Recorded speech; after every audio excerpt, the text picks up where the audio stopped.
안녕하세요. 안녕하십니까. 국가업무노동조합 정책연구소장 최용조입니다.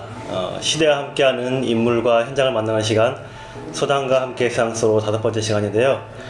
오늘은 문재인 정부 청와대에서 첫 정책기획비서관을 지내시고 또 얼마 전 일자리 수석으로 일하시다가 지금은 지역으로 돌아오신 정태호 전 일자리 수석님을 모셨습니다. 수석님 보시는 분들께 인사 부탁드리겠습니다. 안녕하십니까. 정태호입니다. 네, 수석님, 얼마 전에 8월 고용 도양 발표가 있었습니다. 15세, 64세 고용률이 67%, 또 이거는 8월 기준 역대 최고치라고 해요. 그리고 취업자도 2017년 3월 이후에 최고의 증가라는 발표가 있었는데요. 반가운 소식입니다. 정책 성과와 수단 간의 인과관계를 정확하게 분석하기가 참 쉽지 않은데, 일자리 정부를 표방한 문재인 정부, 그리고 또 수석님께서 현장에 계실 때 어떤 이런 노력들이 합쳐져서 나온 결과가 아닌가 생각하는데, 이거 어떻게 보시나요? 예, 저는 이번 통계가 우연이라고 보지는 않습니다. 네. 문재인 정부의 일자리 정책의 성과가 이제 네. 나타나기 시작했다, 본격적으로. 네. 그렇게 저는 평가를 하고 있습니다. 사실 제가 일자리 수석에 처음 임명을 받았을 때, 그때 8월 달에 됐는데 전년도 대비 취업자 수가 3,000명으로 나오더라고요. 3,000명. 네. 굉장히 낮은 수치. 그래서 모든 언론에서 고용 참사 네. 이런 얘기를 했었어요. 실제로 저희들도 되게 심각하게 느꼈고. 근데 제가 그때 언론과의 인터뷰를 하면서 뭐라고 얘기를 했냐면은, 내년 상반기가 되면은, 그러니까 올해가 되겠죠. 되면은 최소 20만 명 이상의 취업자 증가수가 나올 것이다. 네. 그러니까 내년 상반기부터 정책 성과가 나온다. 네네. 이렇게 제가 장담을 했었습니다. 그리고 그걸 위해서 내가 지옥까지 가겠다. 네. 이렇게 말씀을 드렸었는데, 다행스럽게 이제 올 상반기부터 네. 그런 성과가 나오기 네. 시작한 거죠. 특히 이번 8월달 지표는 상당히 저도 놀랄 정도의 그런 수치였어요. 역대 최고의 수준으로 나왔고, 제일 중요한 거는 고용률이 역대 최고라는 거죠. 통계를 만들기 시작한 이후로 그 8월달 기준으로 보면 역대 최고의 고용률을 보여준 거죠. 그래서 이제 본격적으로 이게 정책 성과가 나오기 때문에 이걸 더 가속화시킬 필요가 있겠다. 그런 생각이 들고요.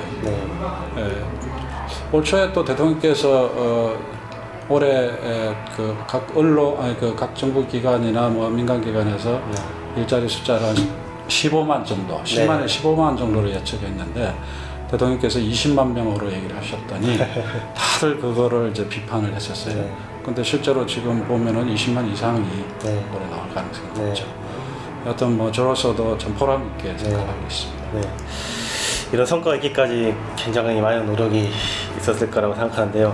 사실 일자리 창출은 어떤 정부 가릴 거 없이 모든 정부의 어떤 목표라고 할 수 있는데, 어떤 정책 환경 변화에 따라 일자리 정책도 또 새로운 모습으로 변화가 필요합니다. 그래서 일자리 수로 계셨을 때 가장 중요하게 생각했던 우리나라의 사회 경제적 특성이 있다면 무엇이 있을까요? 우리가 이렇게 보면은 경제 성장률을 보면 지속적으로 떨어지고 있습니다. 그리고 일자리의 환경도 점점 안 좋아지고 있죠. 예를 들면은 그 자동화 수준이 전 세계 1등이거든요, 대한민국이. 그만큼 일자리가 만들어내기가 쉽지가 않죠. 이게 이제 우리가 흔히 얘기하는 저성장, 저고용 시대에 들어왔다. 이게 구조화된 단계란 말이죠. 이 상황에서 이제 문재인 정부는 일자리 정부를 표방을 했는데, 구조적으로 보니까 그렇더라고요. 그러니까 일자리가 늘어나는 쪽이 어디가 돼야 되고, 줄어드는 쪽을 어떻게 방어할 거냐는 문제죠. 그래서 크게 보면은 늘어나는 쪽은 제가 뭐라고 얘기를 하냐면 일자리 쌍두마차라고 그럽니다. 늘어나는 쪽을 끌고 가는 쪽이 두 개가 있어요. 하나는 새로운 신기술, 신산업 분야에서 창업들을 활성화시켜서 일자리를 늘려가야 되는 부분이 있고, 그 다음에 이렇게 사회복지 등을 포함하는 소위 사회적 서비스에 대한 수요가 상당히 이제 커지고 있죠. 그쪽에서 일자리가 많이 늘어날 가능성이 있는 거죠. 거죠. 네. 실제로 지금 일자리 부분이 많이 늘어나는 쪽은 정보통신과 4차 산업혁명으로 표현되는 네, 새로운 그런 분야의 분야들. 창업이 지금 특이하게 활발하게 이루어지고 있죠. 네. 벤처 투자가 역대 최고를 지금 네. 이루고 있고, 잘 아시다시피 유니콘 기업이 박근혜 정부 때까지 3개밖에 없었는데 지금 네. 우리 2년 동안에 6개가 늘어나서 지금 9개거든요. 네. 내년 가면 한 15개 정도 될 거라고 저는 네. 예측을 하고 있는데, 이런 데서 일자리들이 많이 만들어지고 있고, 네. 사회 서비스 분야는 아무래도 이게 정부 예산을 통해서 늘어나는 부분들이 네. 많죠. 예를 들어 보육이라든가 요양이라든가 이런 수요들이 많이 생기고 있잖아요. 이 두 축이 지금 끌고 가고 있고, 그래서 그런 쪽에 특히 이제 벤처 창업 이쪽에 정부가 엄청 투자를 많이 하고 있죠. 그런 거고, 방어해야 될 부분이 있죠. 그게 이제 두 군데. 네. 하나는 제조업 분야, 네. 하나는 또 자영업 쪽. 네. 네. 그래서 우리 정부에서 제조업 르네상스 정책이라는 걸 네. 제시를 하고 지금 대통령께서 역점을 두고 지금 추진을 하고 있죠. 네. 그 전 단계에서 문제가 됐던 이제 자동차 조선업, 그쪽을 이제 산업 구조 조정을 통해 가지고 이제는 그쪽 부분도 이제 플러스로 이제 전환이 되고 있죠. 네. 이번에 특히 이제 일자리가 많이 늘어나게 된 거는, 원래 이 제조업 분야에서 한 마이너스 10만 정도 갔던 게 이번에 한 마이너스 2만 정도로 줄어들었다. 네. 그리고 그 다음에 이제 자영업 쪽 부분인데, 자영업 부분이 아시다시피 우리나라가 다른 선진국에 비해서 2배 이상의 비중이 너무 크죠. 네. 거의 뭐 취업자 수 25% 정도를 차지하는데, 그쪽에 이제 이 최근에 들어와서 소비 패턴들이 변하고 온라인이나 모바일을 통한 이제 구매 이런 현상들이 네. 확대되면서 오프라인 쪽에 자영업이 대단히 어렵습니다. 네. 그래서 그쪽에서 이제 일자들이 많이 줄어들고 있어가지고 지난번에 대통령께서 자영업 비서관을 특별히 만들어가지고 자영업 성장 혁신 정책을 저희들이 자영업자들하고 같이 만들어서 발표를 했었습니다. 그래서 이 두 가지 이 부분에서 일자리가 줄어드는 걸 이제 방어해야 되는 그런 이제 그 과제죠. 네. 그래서 이런 우리 사회의 어떤 산업적 특성을 잘 우리가 분석해서 지금 대응을 하고 있다. 네. 그렇게 볼 수 있습니다. 네. 그렇게 열심히 하신 부분 중에 아마 가장 심혈을 기울이신 사업이 광주형 일자리가 아닐까 저는 생각하는데요. 네. 사실 저는 이게 될까 말까 굉장히 저는 의심이 많아서 지켜보고 있다가 협상 타결 소식이 들려서 너무 이렇게 흥분됐던 기억이 있는데요. 그 광주형 일자리 그 좀 생산인 분들을 위해서 좀 간략히 소개 부탁드리겠습니다. 네. 예. 그 광주형 일자리 지금은 이제 법적으로 이렇게 표현하면 상생형 지역 일자리 네. 이렇게 저희들이 이제 이름을 정했는데. 네. 그 중에 가장 대표적인 게 이제 광주형 일자리다 이렇게 네. 보면 될 네. 거예요. 그래서 이제 다른 이 후속 그런 시도들이 있고 네. 되게 그게 이제 광주형 일자리로 이제 불려지고 있는 거죠. 네. 그런데 그래서 이제 광주형 일자리 개념은 그렇게 보면 될 것 같아요. 그 지역 사회에서 노사민정 네. 대타협을 통해서 기업을 유치하고 네. 그 기업 유치를 통해서 지역의 일자리를 만들어내고 지역 경제를 발전시킨다. 네. 이런 개념으로 보면 네. 돼요. 네. 그러면은 노사민정 합의의 내용이 뭐냐? 그거는 그 지역 실정에 맞는 적정한 임금, 네. 그다음에 합리적 노사관계, 그리고 합리적 원하청 관계, 네. 그리고 그 지역 경제의 비전에 대한 합의, 이런 게 이제 노사민정 합의서의 주요한 내용이 되는 네. 거죠. 이게 이런 절차적인 문제와 내용적인 것이 다 이제 갖춰질 때 네, 네, 네. 그걸 우리가 이제 상생형 지역 일자리 이렇게 표현을 하고 네. 있습니다. 네. 광주형 일자리는 그 광주라는 지역하고 이 현대자동차 두 이렇게 아이템이 있는데 이게 어떻게 연결이 됐던 건가요? 지역과 광주와 현대자동차라는 그 종목이. 원래 이 광주형 일자리의 출발은 지역 사회에서 노동운동을 하시는 분들이 제시를 한 겁니다. 네. 뭐 제가 굳이 이름을 말씀드리지 않아도 다 아실 텐데 많은 분들인데, 그래서 이제 그분들이 독일의 아우토 5000이라는 그 과거 사례를 외국의 사례를 참고로 해서 네. 국내에서 이런 시도를 한번 해보자 해서 네. 이제 연구 용역도 맡기고 해서 이제 그 결과물이 나왔던 거를 네. 가지고 정치권에서 이제 5년 전부터 이제 논의들이 있어왔죠. 지역사회, 광주 지역 내에서는. 네. 그런데 그게 본격적으로 이제 얘기가 된 게 지난번 대통령 선거에서 문재인 대통령께서 공약으로 내걸고 네. 그리고 이제 윤장현 그 광주시장이 지방선거 때 또 공약을 제시하면서 본격적으로 이제 정치적인 그 무대로 이렇게 드러나게 됐는데 네. 그러면서 이제 그 광주에서 이제 그 현대자동차와 물밑 접촉들을 시도를 해왔었는데 네. 잘 안 됐던 것 같아요. 네. 현대자동차도 사실은 이게 대단히 모험이거든요. 네. 뭐 잘못했다가는 이게 또 다른 그 나름대로 그 내부의 복잡한 노사 문제 때문에 한국에 이 공장 짓는 거를 대단히 꺼리는 그런 국면이었기 때문에 네. 그런 그 강주의 그 바람이 잘 이렇게 전달이 안 됐던 것 같아요. 네. 근데 우연히 이제 제가 정책기획비서관을 할 때 강주 쪽 분들이 저를 찾아오셨더라고요. 네. 그런 말씀을 들어보니까 아주 뭐 상당히 비전이 있는 그런 내용이어서 가지고 이제 현대하고 이제 만나는 자리를 어쨌든 만들어 네. 이렇게 일종의 저는 이제 중매장 역할을 좀 해줬던 거죠. 네. 그게 벌써 2년 전 얘기네요. 네. 예, 그래서 그때가 2017년 한 9월, 10월쯤 됐을 것 같은데, 근데 그때부터 양측이 아주 성실하게 협상들을 해갔죠. 네. 해갔는데, 그게 만만치 않더라고요. 실제 세부적인 내용에 들어가니까. 네. 우선은 아까 제가 말씀드렸던 노사민정 합의라는 게 지역에서 이게 잘 안 되는 거죠. 노동계 요구가 있고, 뭐 자치단체 요구가 네. 있고, 뭐 시민사회 쪽 요구가 있고, 이게 안 되는 게 있고, 또 그거를 현대가 또 수용해야 되는데 또 너무 힘들고. 네. 그래서 이게 제 기억으로는 한 3번 정도 엎어졌어요. 네. 그 윤장현 시장님 계실 때 거의 날짜까지 정해놨다가 그때는 이제 날짜가 공개는 되지는 않았어요. 네. 엎어져 버리고 그래서 제가 막 불이 나게 이제 시장님한테 찾아가가지고 이게 어떻게 해야 되냐고 막 따지기도 하고 그랬는데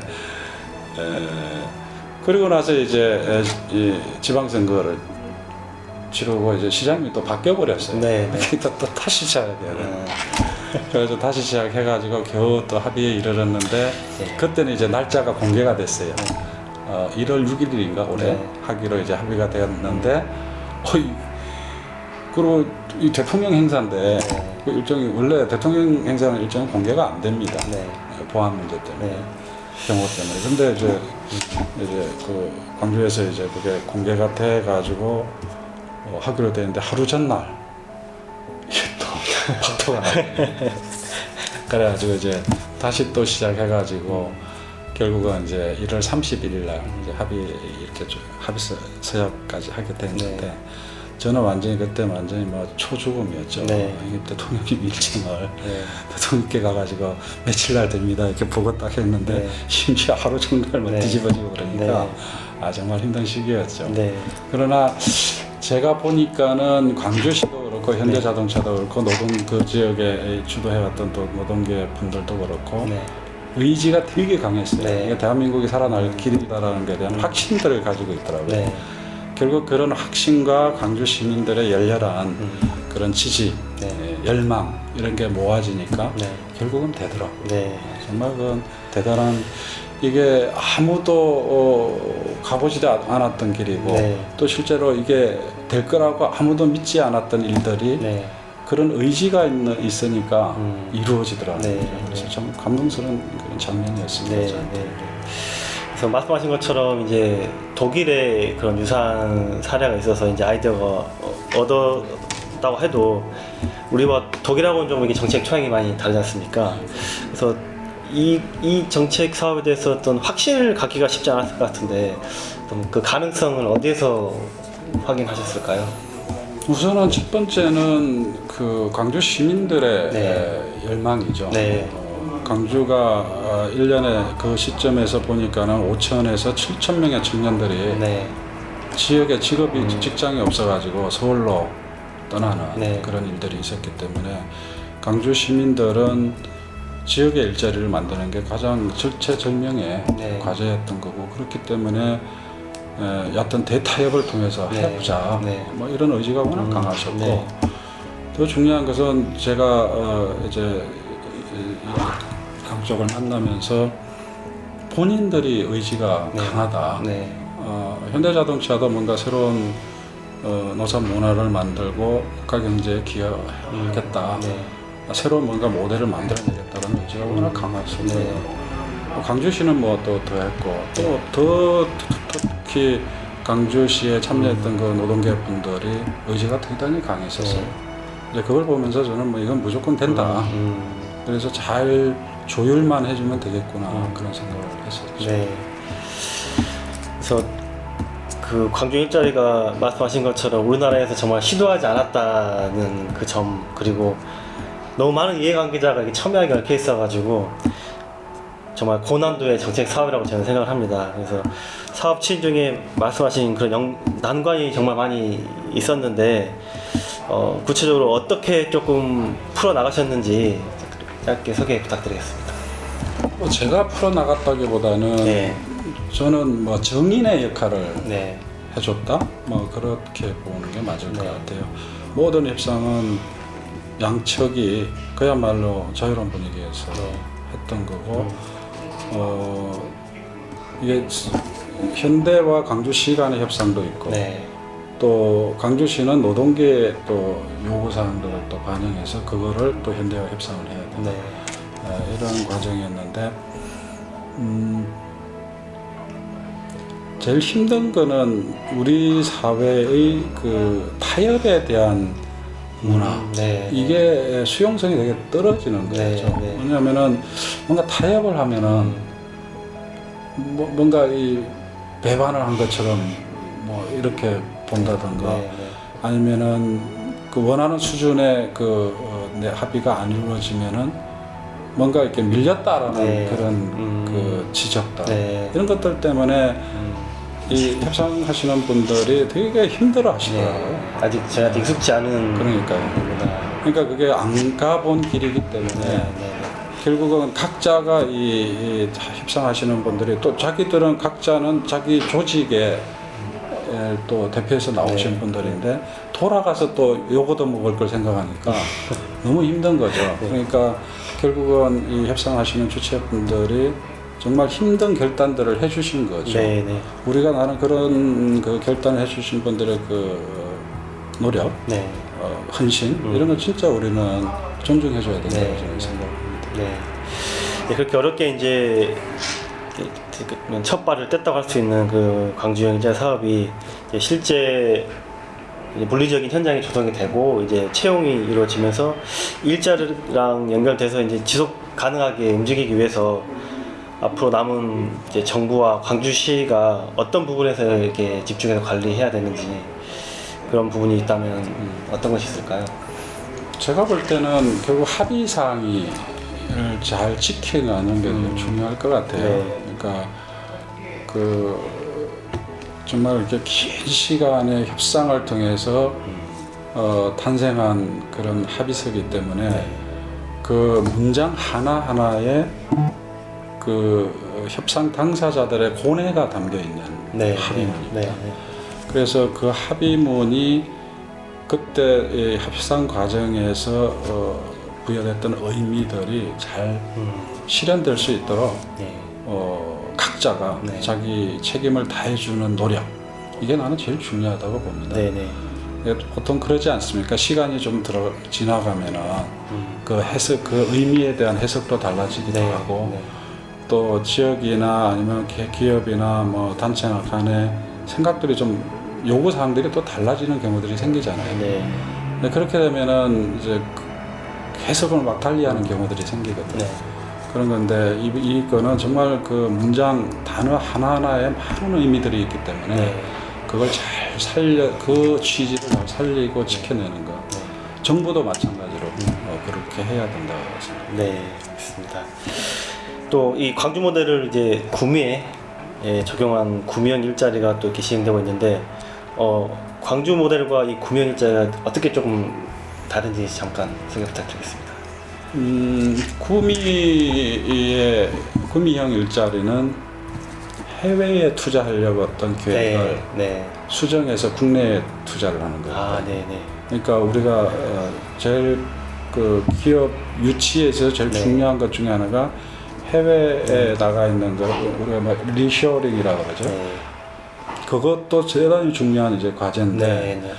구미형은 그런 노사민정의 합의 정신뿐만 아니라 동시에 이제 그 해외에 계획됐던 거를 국내에 옮기는 네. 거기 때문에 그 자체가 대단히 의미가 있고 네. 그거는 LG화학에 큰 결단을 해준 거죠. LG화학. 왜냐하면은 해외에 나가면 훨씬 더 그 경쟁력을 가질 네. 수가 있는데 사실 국내에 공장을 지으면은 뭐 여러 가지 측면에서 경쟁력이 좀 어려운 부분들이 상당히 많더라고요. 네. 얘기를 들어보니까. 근데 그걸 일부 감수하고 이제 LG화학이 결단을 내려준 거고 네. 또 그 결단이 내려지게 하는데 또 경북도와 구미시가 네. 아주 적극적인 그 지원 대책들을 제시를 해주셨어요. 네, 네. 그래서 이게 광주형하고 다르다면은 차별화된 특징이 있다면은 네. 그런 해외에 나가기로 돼 있던 게 국내에 그대로. 투자를 한 거. 네, 네. 이런 이제 차별이 있죠. 네. 물론 현대도 사실은 23년 만에 음. 국내에 처음으로 공장을 짓는 거거든. 아, 네. 그런 의미가 있지만 이거는 해외에 가기로 이미 계획됐던 것들을 이쪽으로 돌리는 거기 때문에 사실 더 큰 결단이 필요했던 거죠. 그것도 많이 힘든 작업이었을 것 같습니다. 네. 그 이제 말씀하신 구미형 일자리는 그 광주형 일자리의 전국화 가능성을 보여주는 의미 있는 시도라고 생각하는데요. 광주 이 모델 말씀하신 그 상생형 일자리를 다른 지역이나 다른 분야에 적용할 때 어떤 부분에 조금 조심하고 걸어야 되는지 예, 말씀 부탁드리겠습니다. 네, 그 강주형 되고 구미형 되니까 다른 지역에서 이제 지금 자치단체장님들이 네. 이제 그 과거와 다르게 이제 자기 지역의 산업을 어떻게 네. 육성할 것이냐, 네네. 그리고 그걸 통한 일자리를 어떻게 만들 거냐, 네. 이게 모든 단체장들의 관심들이 가 있어요. 네네. 근데 거기서 이 핵심적인 거는 뭐냐면 이게 노사민정의 대타협이거든. 네. 그 본질은. 네. 근데 투자에만 관심이 많은 거예요. 투자. 예, 기업 유치에만 관심이 많은데. 그래서 결과에만. 예, 이 과정, 그래서 제가 말씀드린 것처럼 이게 절차가 되게 중요한 거죠. 맞습니다. 지역에서 대타협을 이루어내고 네, 네. 그래서 그 타협을 통해서 야 우리 지역에 오면은 너네 기업 활동하는데 정말 네. 좋다. 네. 그래서 그거를 기업에 제시를 하고 그래서 이게 기업 입장에서 우리가 저기 가면은 진짜 마음껏 네. 기업 활동을 할 수 있겠구나. 네. 이런 확신이 들면 이제 기업이 결단해서 가는 네. 이 구조인데 노사민정 대타협은 없고 과정은 기업 없고. 유치에만 그냥 관심이 네. 있는 거예요. 그래서 사실은 이제 여러 이제 시도들이 계속 이제 확산되고 있습니다. 지금 네, 네. 뭐 대구형도 있고 네. 뭐 또 밀양형도 있고 군산형도 있고 강원도에서는 또 행성에서도 또 그런 네. 시도들이 지금 이루어지고 있는데 심지어 뭐 그 어떤 특정 기업 내에서 네. 또 광주형 그 개념을 한번 적용해보자 이런 네. 시도도 있어요. 근데 여하튼 본질적인 거는 대타협이다. 네. 이거를 절차적으로도 그렇고 아까 네 가지 내용을 말씀드렸는데 합의의 내용 이런 것들이 잘 갖춰져야 이 광주형 모델의 의미가 전국적으로 확산되는 것의 의미가 네. 살아나는 거죠. 네. 그래서 그런 부분에 좀 유의를 좀 했으면 좋겠다라는 생각이 들고 네. 근데 이제 의외로 또 지역에 그런 개념을 가지고 추진하려면은 주체들이 좀 분명하게 있어야 되는데 생각보다 약해요. 네.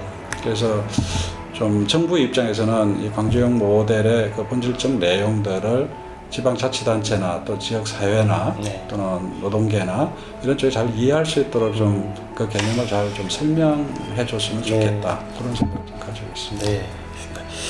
이렇게 수석으로 청와대 계시면서 이빨 두 개가 부러지셨다고 들은 사실이에요. 네, 그거는 사실인데 네. 그게 이제 광주형을 추진하는 과정에서 일어난 일들이긴 한데 솔직히 이게 그거하고 이빨하고 연관성이 있는지는 저는 확신을 못하겠어요. 네. 그냥 저는 이빨 관리 잘못해가지고 그런 일이 벌어졌지. 네. 그렇게 생각하고 있습니다. 네, 이렇게 수석님 그러나 모시고 여하튼 뭐 그게 워낙 광주형이 저한테는 의미 있는 큰 프로젝트였기 때문에 네. 그렇게 연결시키고 싶죠. 상징처럼 다가올 것 같습니다. 이렇게 마지막 답변까지 들어봤고요. 여러분 어떻게 보셨습니까? 정태호 전 일자리 수석님 모시고 일자리 정책 성과와 광주형 일자리에 대해서 살펴봤습니다. 수석님 좀 마무리 인사 부탁드리겠습니다. 예, 사실 그 일자리 통계가 최근 들어서 아주 좋게 나와서 저도 상당히 기쁘고 또 문재인 일자리 정부를 표방한 문재인 정부로서도 대단히 기쁜 일이 아닌가 저는 생각이 듭니다. 그러나 아직 충분히 국민들께서 체감하는 수준까지는 못 간 것 같다. 그런 또 느낌도 가지고 있습니다. 네. 다만 이런 것이 우리들에게 또 국민들께 조금이라도 희망이 돼서 일자리가 앞으로 좋아질 것이다 라는 희망을 좀 줄 수 있는 그런 기회가 됐으면 좋겠다라는 생각을 가지고 있고요. 네. 저도 뭐 이미 청와대에서 나왔지만 문재인 정부의 성공을 위해서 지역에서 최선을 다하겠습니다. 네. 고맙습니다. 이제 청와대 경험을 살려서 이제 지역구신 서울시 관악구하고 또 우리 사회 발전을 위해서 열심히 달려주시길 기대하겠습니다. 예. 지금까지 정태호 전 일자리 수석님과 함께한 소당과 함께 일상 속으로 5번째 시간 여기서 마치겠습니다. 감사합니다.